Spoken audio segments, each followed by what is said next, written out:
Sud Radio, les clés d'une vie, Jacques Pessis. Sud Radio, les clés d'une vie, celle de mon invité. À la scène, vos histoires d'humour ont fait rire aux éclats. À la ville, vos histoires d'amour vous ont valu pas mal d'éclats.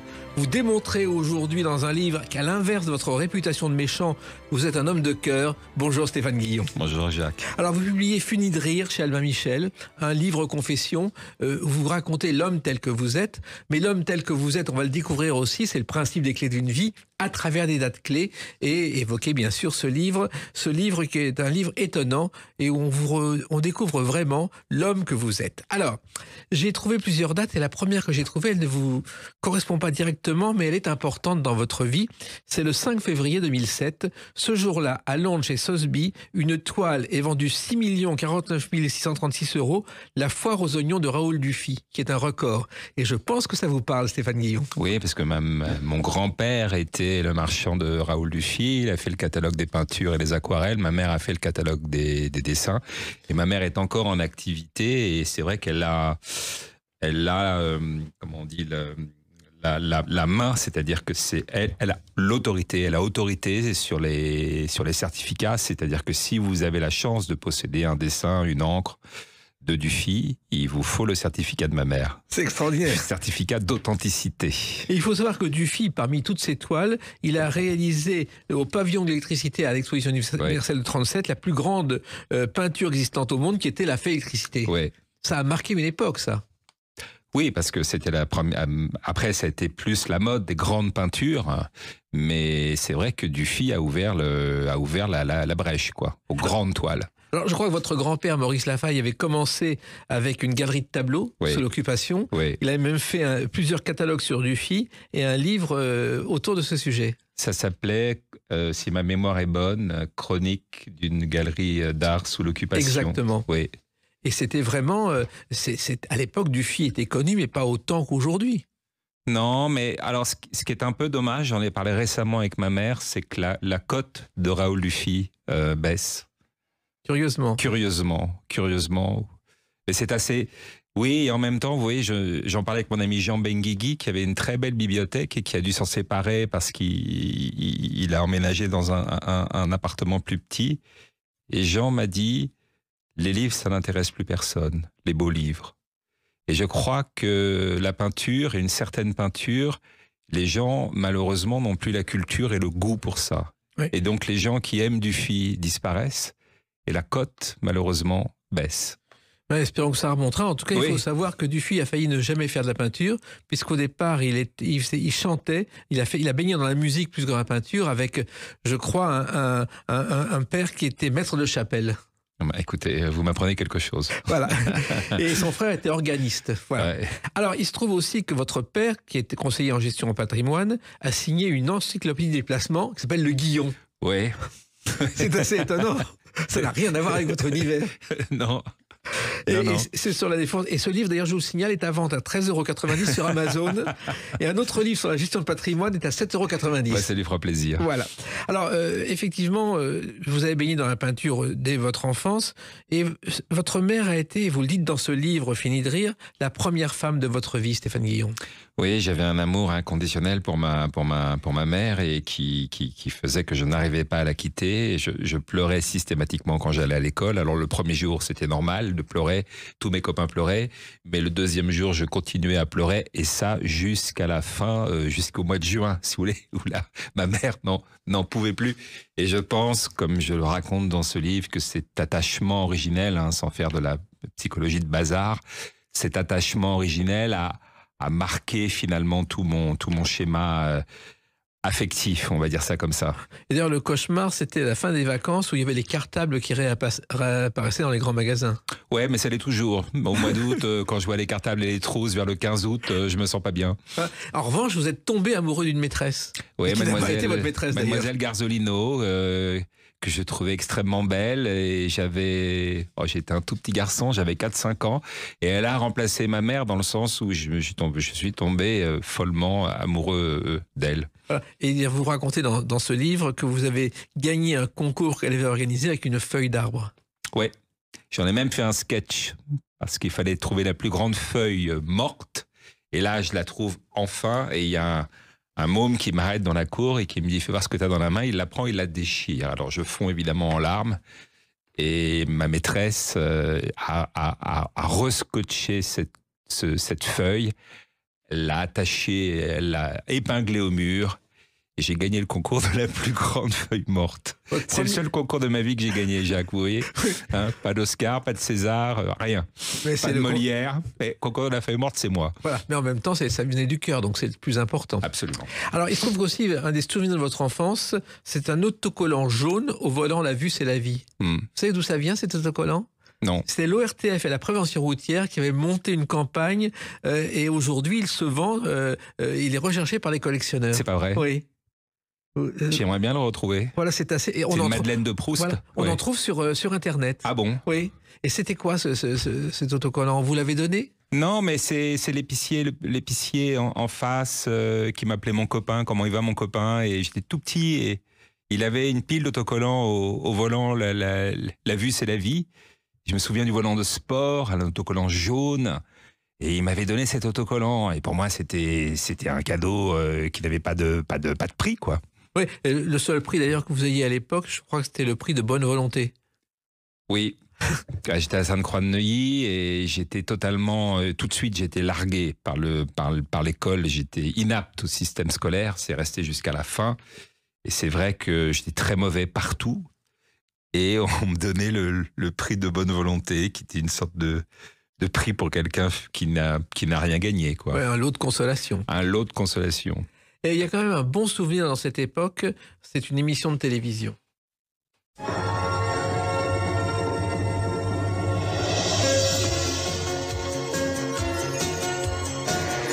sans frontières, Ouais. car vous ne le manquiez jamais, Stéphane Guillon.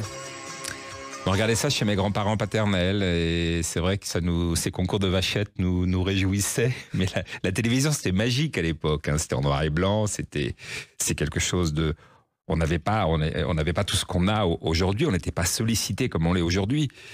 Et j'ai appris en me renseignant que c'est le général de Gaulle qui a créé cette émission pour rapprocher les peuples européens après la Deuxième Guerre mondiale. Oui, ça c'est la légende. Pour réconcilier. Oui. C'est une légende, ça ? C'est une légende, Stéphane Guillon, ce qui se passe bon, j'arrive pas avec vous, vous êtes beaucoup plus cultivé que moi, ça m'énerve. Non, mais, en fait, mais vous le racontez dans votre livre très bien, il se trouve que Guy Lux, le général de Gaulle a dit qu'il regardait Gens sans frontières, il l'a dit un jour dans une conférence de presse, donc ça a beaucoup plu, et Guy Lux en a profité pour aller voir la direction de la télévision, astucieux comme il était, en disant il faut développer l'émission. D'accord. C'est ça l'idée. C'était la force de Guy Lux, mais le général de Gaulle y est quand même pour quelque chose, puisqu'il regardait le soir l'émission à la télévision.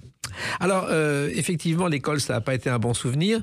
Je crois que vous auriez pu égaler le record de Sacha Guitry en lieux différents et en vidages différents. Oui, qui a fait 6 secondes pour 6 établissements différents. Oui, oui. Et un des directeurs avait convoqué son père, Lucien Guitry, et il lui avait dit j'aimerais renvoyer votre fils, mais pour ça, il faudrait qu'il vienne au moins une fois. Donc, voilà l'anecdote. Et il se trouve d'ailleurs qu'il a dit aussi un jour, Lucien Guitry, à son fils, si ça continue, tu vas te marier en 6e. Ouais. Ça aurait pu être ça. Non, et c'est vrai. Vous savez que mon arrière-grand-père, je vais vous apprendre un truc que vous ne savez pas. Mon arrière-grand-père, donc le père de mon grand-père maternel, toujours du côté de Dufy, de Fanny, s'appelait Jean Carole. Et c'était un auteur dramatique qui avait une bonne renommée à l'époque et qui a écrit des pièces qu'a joué Lucien Guitry et Sarah Bernard. Incroyable. Voilà, ça, je ne le savais pas. Voilà, très bien. Alors, il se trouve que vous avez fait toutes les écoles possibles et imaginables. Je crois que le dernier, c'était le cours Atmer, où vous êtes allé juste une fois. Le cours Atmer, c'était à la carte. Et le directeur était passionné de théâtre. Il avait des affiches de théâtre du sol au plafond, mais partout, dans son bureau. Et je suis arrivé, il m'a dit, il voyait mes résultats, il m'a dit, mais Stéphane, qu'est-ce que vous voulez faire dans la vie ? Je lui ai dit, comédien. Il m'a dit, j'adore le théâtre, vous voyez ? Je lui ai dit, oui, je vois. Il me dit, écoutez, venez quand vous voulez. Et je l'ai écouté. C'est la première fois que j'ai écouté un directeur d'établissement. Je suis jamais venu. Voilà. Et vous avez fait du théâtre. Et vous avez même débuté par la chanson. Les filles, tu sais, méfie-toi, c'est parce que tu crois, elles sont toutes belles, belles, belles. Car vous avez chanté Claude François, Stéphane Guillon. Bah oui, bon, bah, ce livre, Fini de rire, c'est un récit dans lequel j'évoque toutes les femmes de ma vie. Je commence par ma maman et toutes les femmes qui m'ont construit, dont j'ai été amoureux, mes ruptures, mes joies, mes peines. Et il y a dans un de mes tout premiers amours, elle s'appelle Elisabeth et elle est fan inconditionnelle de Claude François. Elle me croise dans le sud de la France et je suis là avec mes grosses joues, mes tongs, tous mes complexes, mon revolver à amorce, et elle me dit j'adore Claude François, je cherche quelqu'un pour faire Clo-Clo. Elle voulait monter un groupe et moi je tombe évidemment en 2 secondes red dingue d'elle et je vais me décolorer les cheveux à l'aide de citron, de trucs. Je vais apprendre le répertoire de Clo-Clo et je vais incarner Clo-Clo sur la planche de la piscine pendant 2 mois à guichet fermé avec ma sœur qui faisait une Claudette, sa sœur à elle qui était myope et qui du coup me rentrait dedans. Voilà, c'était un groupe totalement bigarré, mais nous avons eu un certain succès. Oui, et je souhaite le même succès à ce livre, et même plus encore, Fini de rire, qu'on va continuer à évoquer à travers une autre date, le 16 juin 1982. A tout de suite sur Sud Radio avec Stéphane Guillon.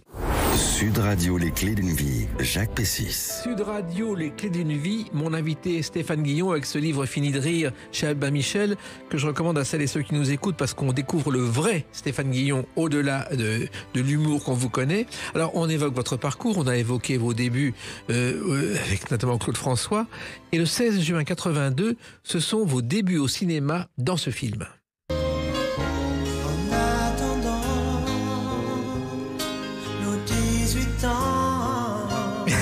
Je vous sens consterné. La chanson, c'est Gilbert Montagnier. C'est un film de Michel Gérard.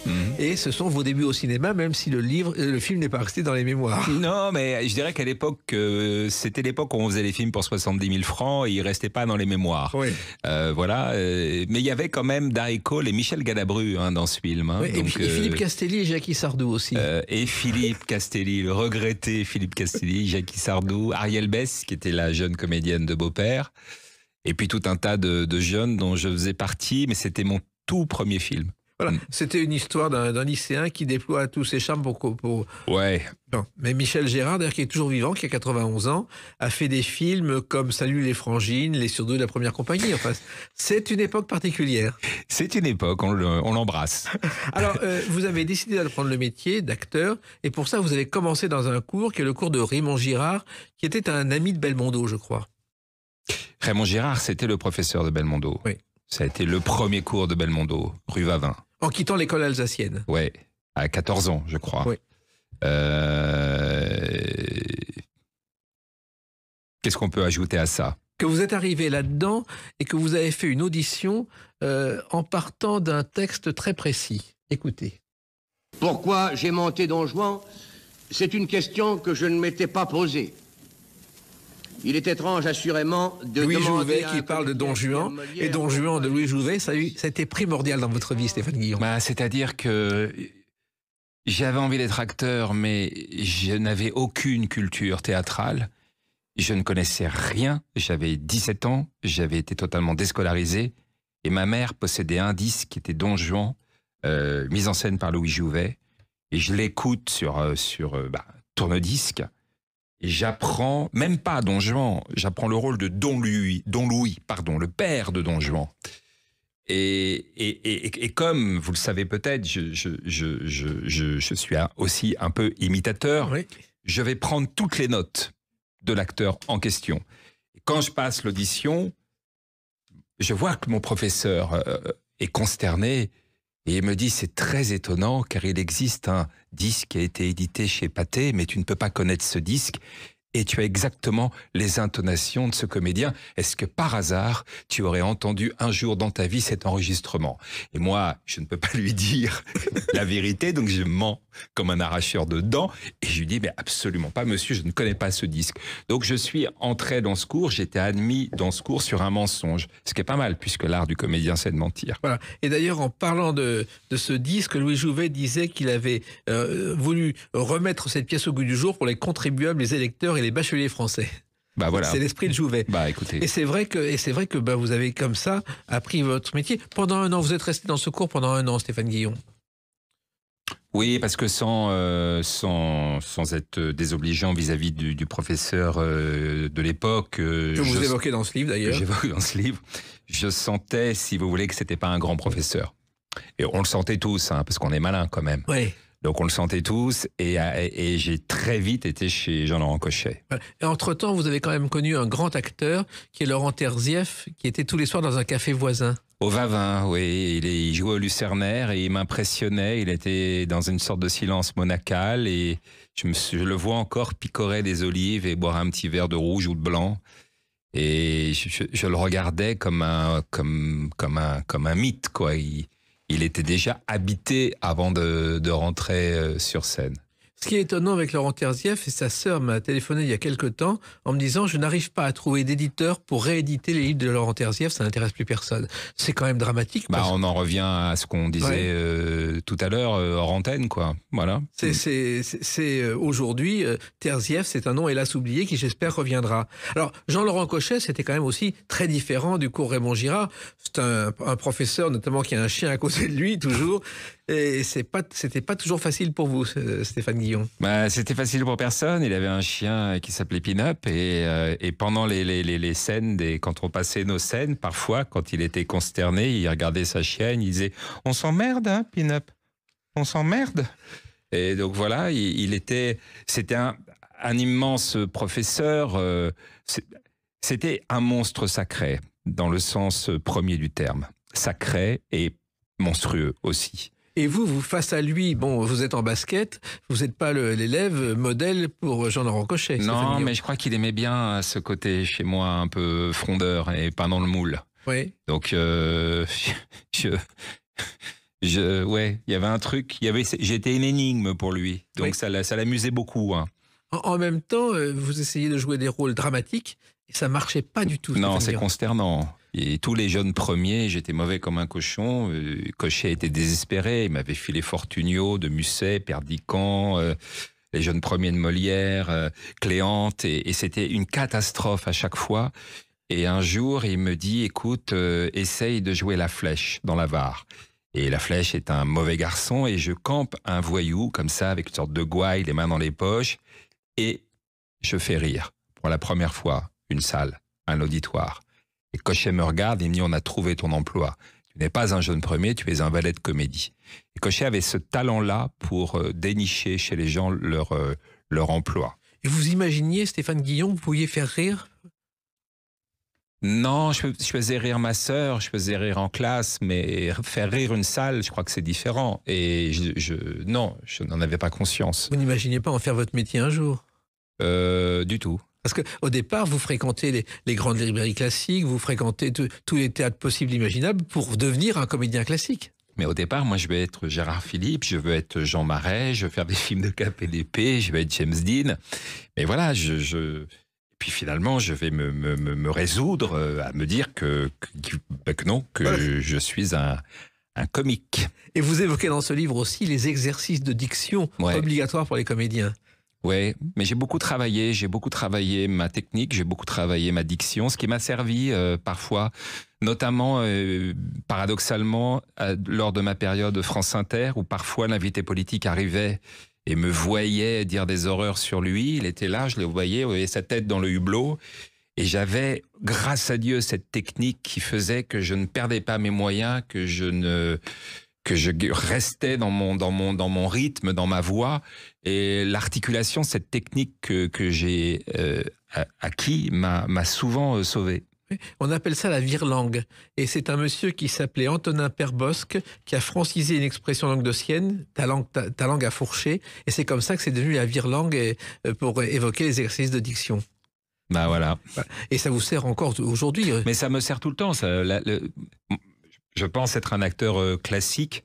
Je vais reprendre Inconnu à cette adresse avec Jean-Pierre Daroussin début octobre au Théâtre Antoine à 19h. Je fais un petit peu ma promo. Et c'est un texte, la facture du texte est classique. Ça demande une exigence et une virtuosité assez forte pour pouvoir se libérer du texte et le rendre vivant, le rendre actuel. Vous avez, je crois, écrit à tous les directeurs de casting sans jamais recevoir de réponse, pratiquement. Non. Et j'ai quand même trouvé votre première télé, vous avez eu un rôle dans La Comtesse de Charny de Marion Sarraud. Oh là. Oui. Quoi, voilà. C'était Alexandre Dumas quand même. Ouais, mais c'était l'époque. Ça a quand même été la pire époque de la fiction française, c'est-à-dire que c'est l'avènement de la vidéo. Oui.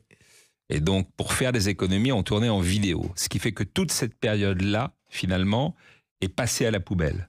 C'est-à-dire qu'aujourd'hui, c'était pendant le bicentenaire de la Révolution française, les images qu'on a tournées pendant 3-4 ans avec la vidéo, vous pouvez plus les regarder. Elles sont introuvables même. L'image est passée, l'image est floue, l'image est défaite. Donc heureusement que cette période n'a pas duré. Ouais. Dernier point, c'est le Jean-Laurent Cochet. Un jour, vous avez été viré. Ouais. Il nous imposait les cours de son compagnon, on va dire les choses comme ça, qui n'avait, contrairement au maître, aucun talent. Mais bon, Cochet était amoureux de ce garçon, donc il fallait aller suivre les cours de ce garçon. Et moi, qui ai une forte tête, vous l'avez compris, je n'y allais pas. Cochet disait rien, ça l'amusait que je n'y aille pas. Jusqu'au jour où il y a d'autres comédiens, jeunes élèves, qui se sont dit « Guy, on n'y va pas, il ne risque rien, on va pas y aller non plus ». Et puis finalement, il s'est retrouvé à faire le cours devant 2 élèves. Cochet nous a convoqués, nous a dit que les cours de son compagnon étaient obligatoires et que si quelqu'un n'était pas d'accord, qu'il le dise et qu'il se lève. Et avec ma grande gueule, je me suis levé, je lui ai dit « Moi, monsieur, je ne suis pas d'accord ». Il m'a dit « Mon coco, tu prends la porte ». Et il m'a viré. Ouais. Mais ça s'est arrangé d'ailleurs, je crois qu'il vous a rendu service, que vous avez fait bien d'autres choses. Et notamment, il y a une date importante dans votre vie, c'est le 6 décembre 2010. A tout de suite sur Sud Radio avec Stéphane Guillon. Sud Radio, les clés d'une vie, Jacques Pessis. Sud Radio, les clés d'une vie, mon invité est Stéphane Guillon à l'occasion de la sortie de Fini de rire chez Albin Michel, un livre de souvenirs qu'on a commencé à évoquer car il est en filigrane dans notre émission en racontant vos débuts, votre travail chez Jean-Laurent Cochet. Et puis j'ai trouvé une date importante dans votre vie, c'est le 6 décembre 2010. Vous êtes à Montreux, vous êtes le maître de cérémonie d'une soirée de clôture du Festival de comédie de Montreux. Et je crois que c'est presque une forme de consécration pour l'homme d'humour que vous êtes devenu. Oui, c'est vrai que cette époque-là, c'est peut-être ma période France Inter où on fait le plus appel à moi et où j'ai des salles qui sont extrêmement remplies et donc beaucoup de reconnaissance. Mais parce que ce soir-là, vous aviez carte blanche, il y avait autour de vous Jean-Marie Bigard, Éric Antoine, François Rollin et quelques autres. Ouais. Et c'était vous le maître de cérémonie, et vous faisiez un spectacle qui s'appelait Même pas peur. Ouais, je crois qu'on a fait même le record d'audimat de la chaîne. C'est étonnant. C'était France 4, je crois, qui n'existe plus. C'est pas à cause de vous. C'est pas à cause de moi, non. Mais c'est vrai que ça a été un événement. Et vous êtes à ce moment-là considéré comme à la fois une tête d'affiche et un pestiféré par les médias. C'est assez paradoxal. Oui, ça a été lié à mon éviction sur France Inter, qui a été suivie par mon éviction de Canal+. Donc, 2 renvois, coup sur coup, renvoyé du lycée, renvoyé de chez Jean-Laurent Cochet, renvoyé d'Inter, renvoyé de Canal. J'ai passé ma vie à être renvoyé. Oui, mais alors c'est là où justement ce livre met les choses au point, Fini de rire, et on se rend compte que derrière tout ça, il y avait autre chose, et que vous écriviez quelque chose de méchant parce qu'on vous l'avait demandé. Et ça, on l'a jamais dit avant. Au départ, c'est vrai que c'est une commande, c'est-à-dire que je rencontre Stéphane Bern et Jean-Louis Remilleux, qui est le producteur de l'émission, et ils ont l'idée de faire venir un invité en plateau dans 20 heures dispétantes, et il faut étrier l'invité, il faut aller le chercher. Et le premier invité test, c'est la baronne de Rothschild. Et j'y suis allé au gros calibre, quoi, calibre pour sanglier. Et l'émission a fait un carton. Stéphane Bern était évidemment mort de rire. J'étais sa caution, parce que Stéphane, il a aussi la langue bien pendue, s'il veut, mais plus dans le privé, vous voyez. Bon, donc, mais ça l'amusait beaucoup. Jean-Louis Remilleux, pareil. Et ils m'ont dit, c'est formidable, donc vas-y, dézinglé, quoi. Oui, mais la baronne de Rothschild, en plus, elle aurait pu avoir de l'humour parce qu'elle a été comédienne avant, elle a été animatrice à l'Olympia. Je ne sais pas si vous le savez, mais il y a une chanson de Brassens qui a été écrite en son souvenir, Une jolie fleur dans une peau de vache. Car Brassens était amoureux d'elle, elle refusait de dîner avec lui tous les soirs à l'Olympia. Bon, ben j'apprends encore quelque chose. Formidable cette émission, je vais revenir tous les jours, hein, vous savez. Quand vous voulez. Donc vous écrivez des choses méchantes et même vous hésitez, et vous le dites dans ce livre, que quand vous écrivez quelque chose de méchant, vous hésitez à le couper, Stéphane Guillon. Oui, mais comment vous dire, puisque vous avez été ami et que vous êtes un grand spécialiste de Thierry Leluron, je pense que tous ces gens qu'on a à un moment donné étiquetés comme méchants, prenons l'exemple de Thierry Leluron, je pense, et vous me dites si je me trompe, que c'était quelqu'un d'une sensibilité extrême, totale. Et ça se sent. Et j'ai retrouvé la même chose, la même fragilité chez Sylvie Joly. Je l'ai retrouvé chez Guy Bedos. Je pense que les gens qui pratiquent mon métier, et vous savez, il y a cette phrase magnifique, je m'empresse de rire de peur d'être obligé d'en pleurer, mais elle résume parfaitement ce métier. Je suis persuadé, et je ne parle pas que de moi, je vais parler des autres, qu'il y a beaucoup d'hypersensibles chez les clowns, et que c'est un moyen de supporter le quotidien, c'est un moyen de continuer à vivre. Fini de rire, c'est le titre de Libération à la mort de Robin Williams, l'acteur de Good Morning Vietnam, l'acteur du Cercle des poètes disparus. Et Robin Williams, il incarne la facétie, la joie de vivre. Et cet homme s'est suicidé en se mettant un sac plastique sur la tête. Et finalement, ce qui est intéressant, et j'en parle dans ce livre, c'est que il y a souvent beaucoup de blessures derrière le rire, derrière les clowns, derrière les amuseurs.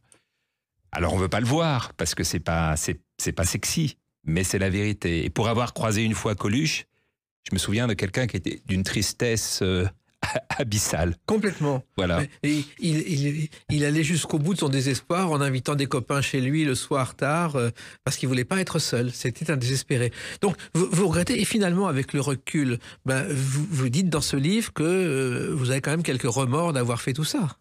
C'est pas des remords, pas les papiers politiques que j'ai faits où je dézinguais les hommes politiques et qui étaient tout à fait capables de se défendre et qui méritaient d'être étriés. J'ai regretté parfois des papiers sur les artistes qui, eux, n'avaient rien demandé, et notamment un sur Michel Delpech. Je me suis excusé auprès de lui, où finalement mon papier n'était pas était un mauvais papier, où j'avais un peu tapé sous la ceinture. Et Guy Bedos, pour le citer de nouveau, m'avait dit un jour cette phrase que j'ai mis des années à comprendre: méfie-toi de certaines cibles. Mais je pense qu'on gagne justement à pas faire du tir au pigeon sur des gens qui sont aussi, et je le découvre en venant présenter ce livre, notamment chez vous, qui sont aussi des gens fragiles. Voilà, quand je dézingue Vincent Delerme qui vient proposer un disque, qui a mis tout son cœur, 6 mois, 1 an de travail, effectivement, ça fait rire la galerie. Mais je peux comprendre sa réaction.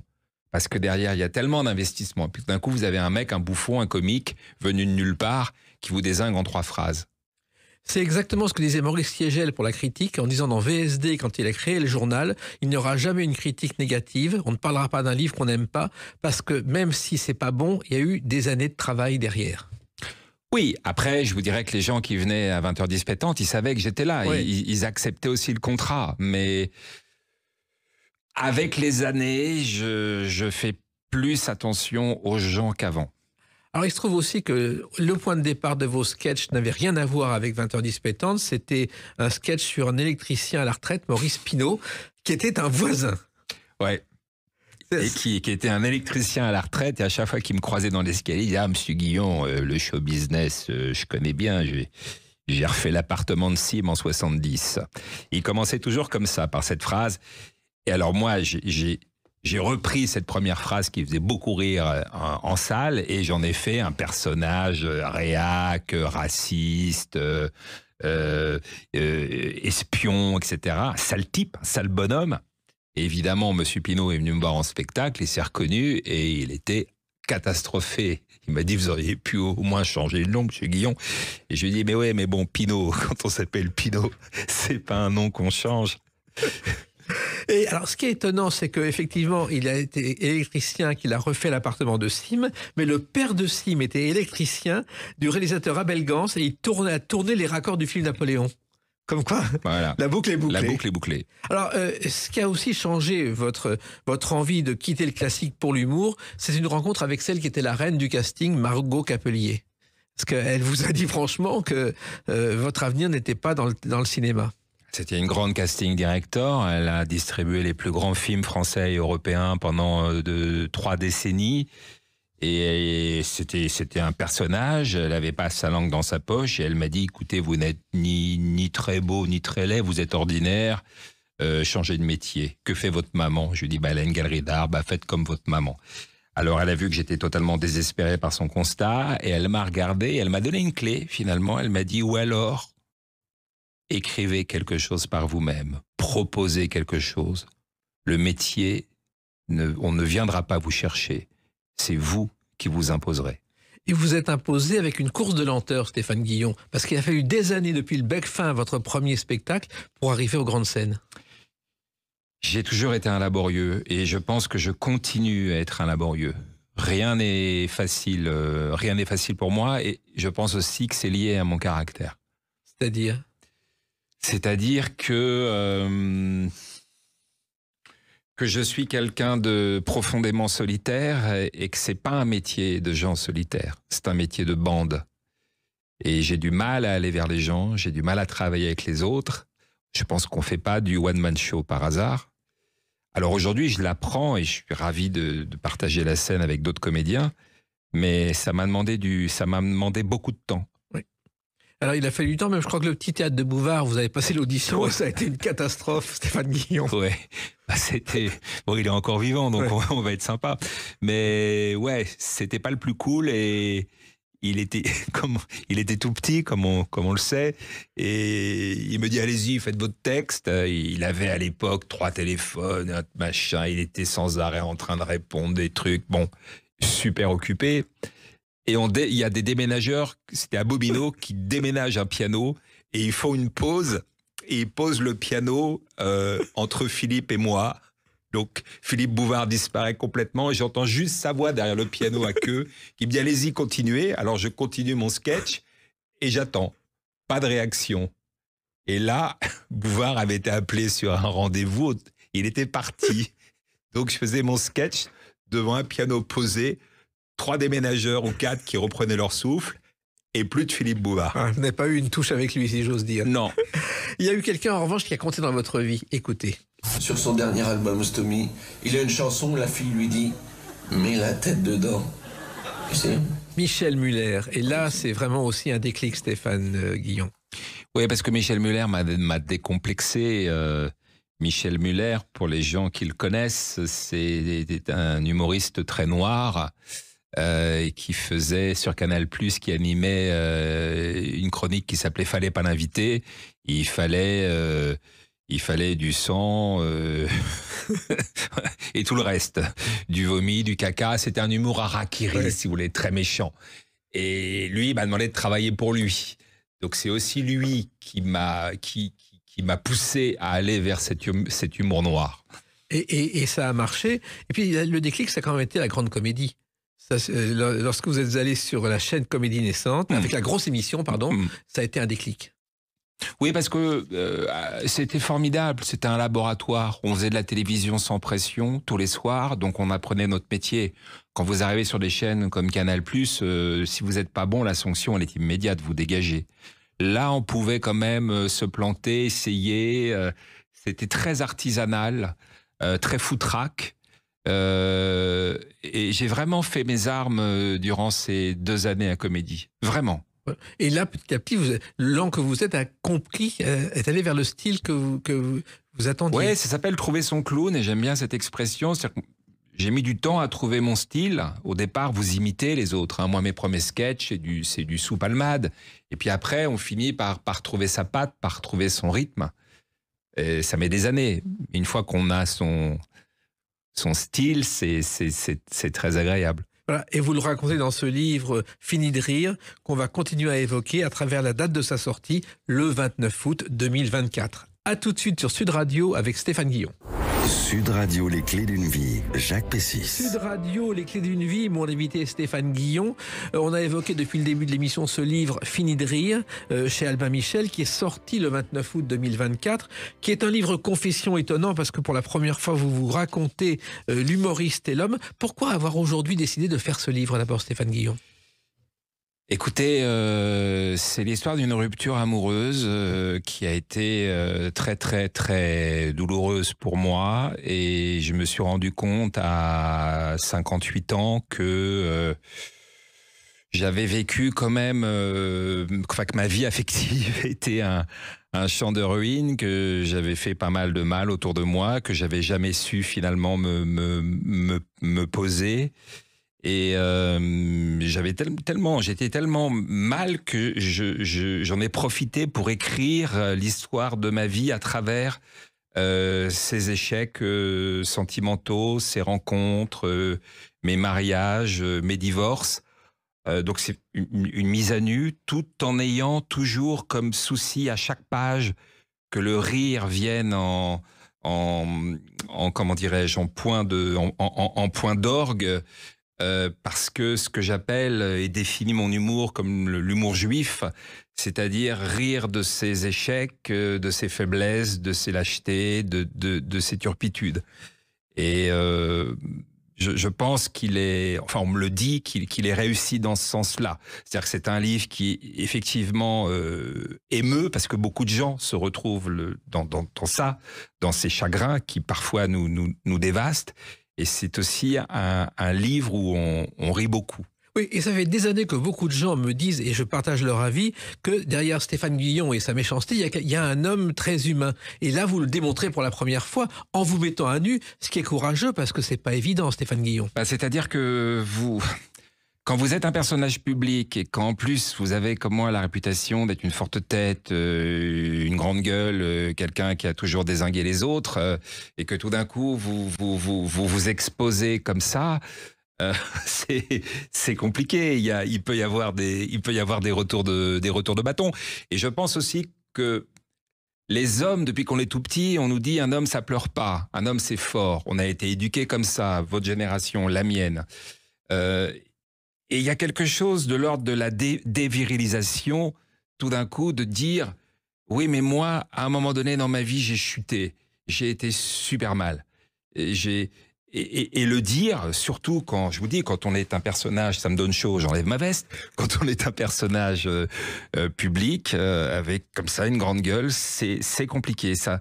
J'ai longtemps hésité à l'écrire et j'ai longtemps hésité à le publier aussi. Et vous dites que les histoires d'amour sont supportables si on en fait une histoire, justement. C'est un secret presque.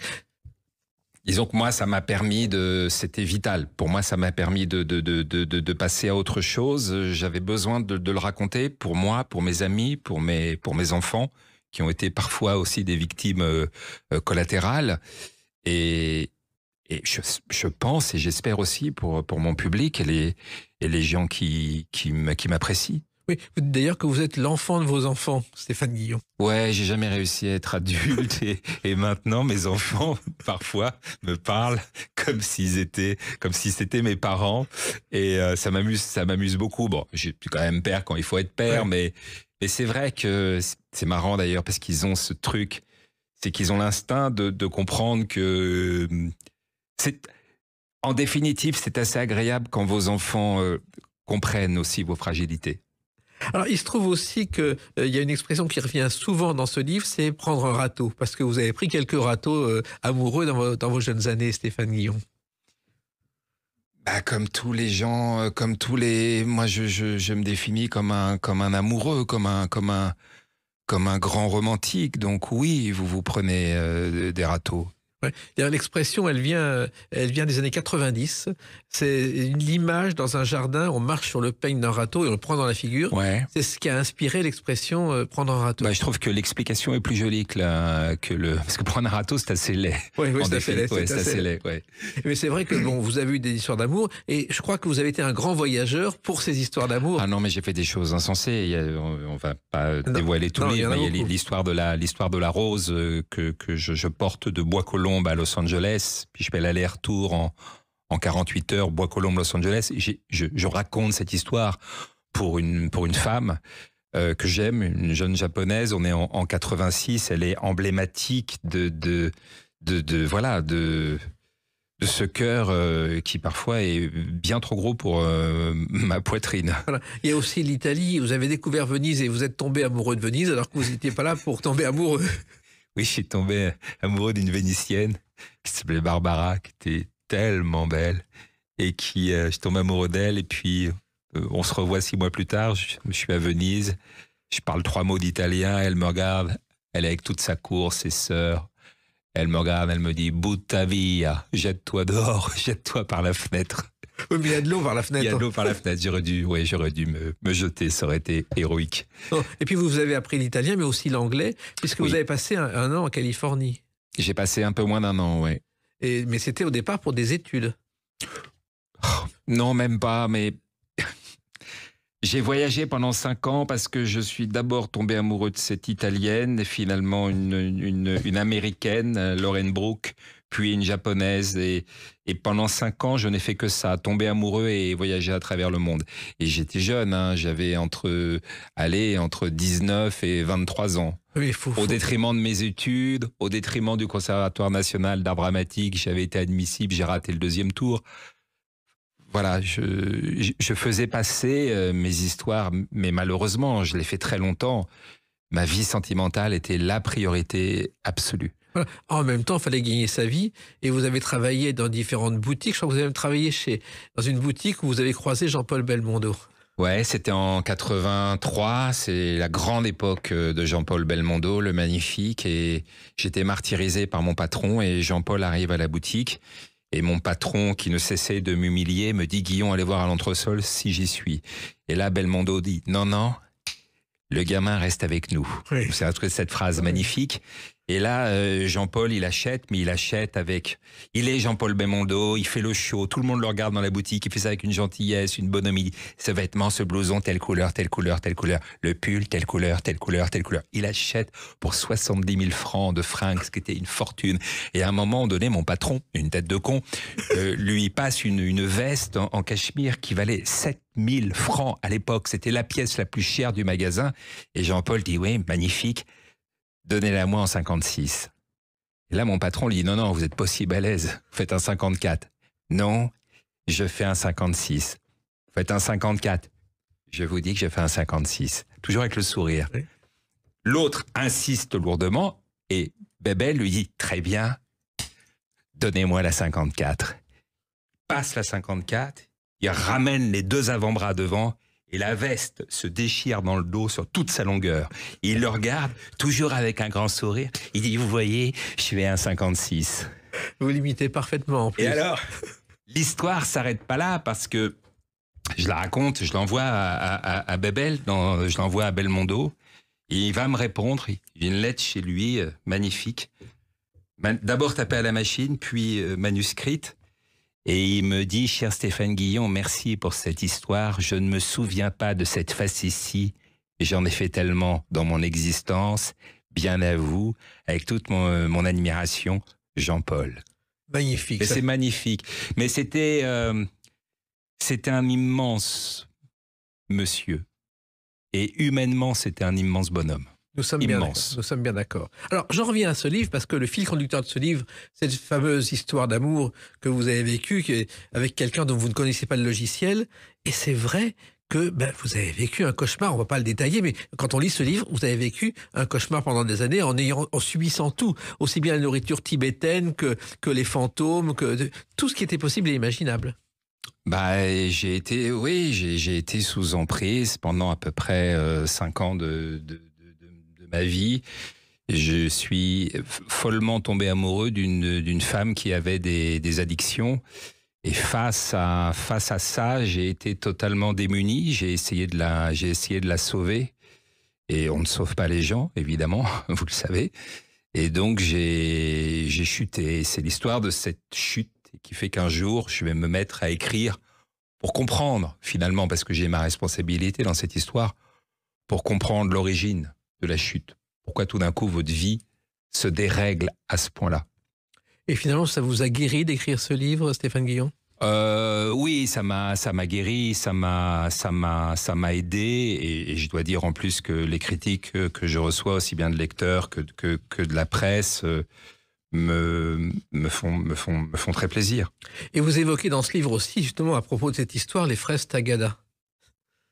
Alors les fraises Tagada, c'est comme je ne voulais pas, si vous voulez, parler de la drogue en termes trop crus, puisque je suis avec cette femme qui prend de la drogue.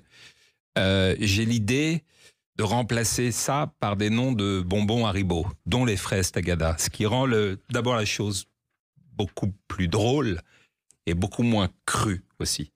Oui, et les fraises Tagada, d'ailleurs, elles sont nées en 69 et le nom a été inspiré par un spectacle de music-hall où le directeur est allé voir ce spectacle et il a entendu la ritournelle Tagada de soin. C'est pour ça que ça s'appelle les fraises Tagada. C'est assez étonnant. Et puis vous évoquez différents personnages dans ce livre, dont un qui vous a marqué. Écoutez sa voix. As a kid with 4 years old, driving go-karts and Ayrton Senna. Car ça, et j'ai reçu pour la 1000e des Clés d'une vie Alain Prost qui en parlait avec émotion. C'est quelqu'un qui vous a marqué aussi, Stéphane Guillon. Oui, mais pourquoi les gens nous marquent? C'est vrai qu'Ayrton Senna m'a marqué, Thierry Leluron aussi. Ça n'a rien à voir, vous voyez.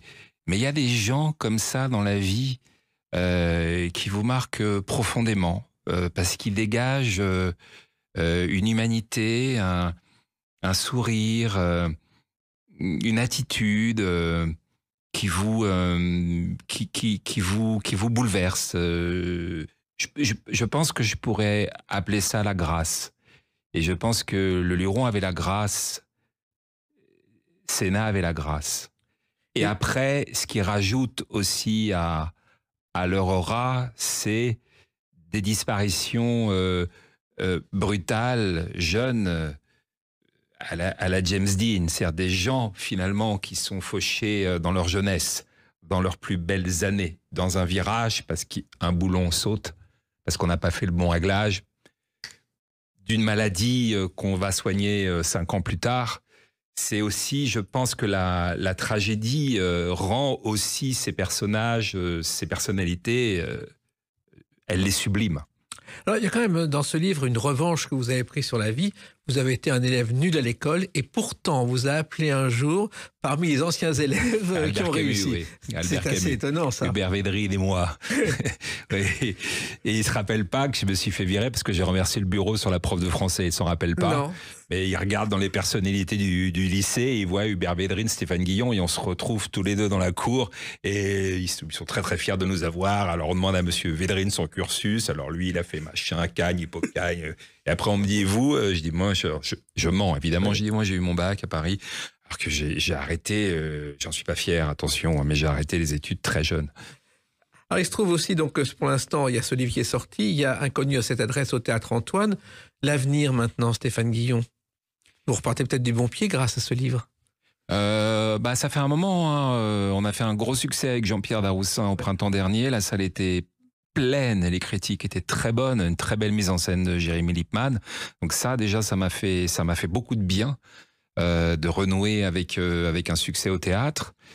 Et oui, le livre reçoit beaucoup d'éloges aussi. Donc C'est vrai que le succès, l'amour des gens, la reconnaissance, les applaudissements font ça remet du baume à l'âme, cher Jacques. Vous le méritez et je recommande à celles et ceux qui vous connaissent ou qui ne vous connaissent pas de lire ce livre Fini de rire chez Albin Michel parce qu'on va découvrir le vrai Stéphane Guillon. Merci d'avoir écrit. Merci beaucoup, merci. Les Clés d'une vie, c'est terminé pour aujourd'hui. On se retrouve bientôt. Restez fidèles à l'écoute de Sud Radio.